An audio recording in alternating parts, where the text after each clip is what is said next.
Welcome to ఆర్&ఆర్ recipes. ఈరోజు మనం రాగి సంకట తయారు చేసే విధానం చూద్దాం. చాలా టేస్టీగా ఉంటుందండి, చాలా తొందరగా అవుతుంది. 1 కప్పు రాగి పిండి, కప్పు రైస్ గిన్నెలో వేసుకొని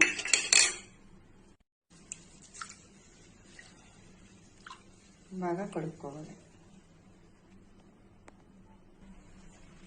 ఇప్పుడు కుక్కర్ తీసుకొని ఆ కడుక్కున్న రైస్ని కుక్కర్లో వేసుకోవాలి.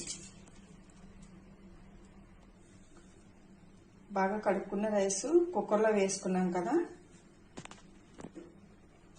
ఏ కప్పుతో రైస్ వేసుకున్నామో అదే కప్పుతో 5 కప్పులు వాటర్ వేసుకోవాలి.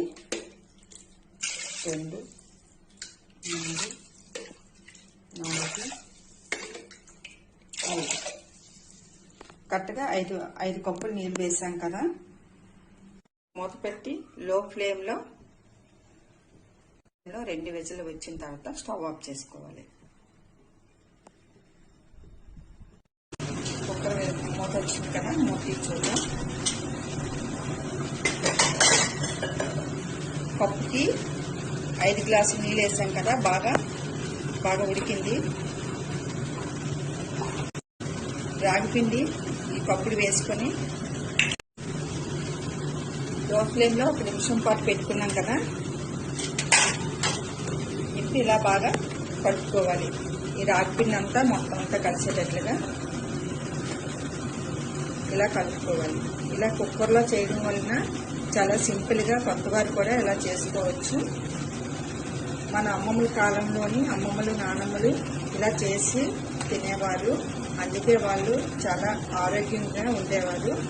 మనం కూడా ఇలా చేసుకొని తిందాం, మన పిల్లలకు కూడా మనం ఇలా పెడతాం.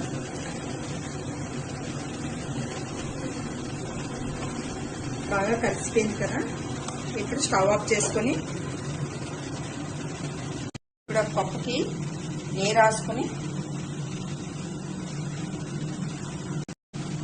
మనం వేడికి పడదు అనుకునేటప్పుడు ఇలా కప్పుకి నెయ్యి రాసుకొని ఇలా కప్పు నిండా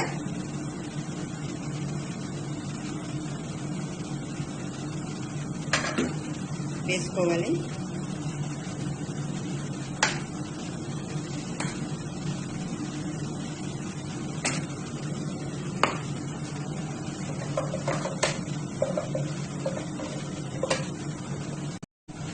ఇలా వాటర్లో చేయి తడి చేసుకుని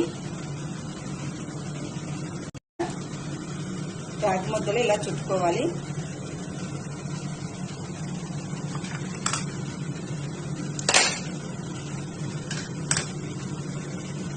ఇలా కప్పుతో కూడా మనం చేసుకోవచ్చు.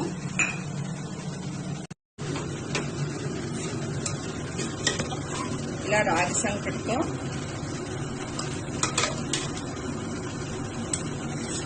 చికెన్ వేసుకోవాలి.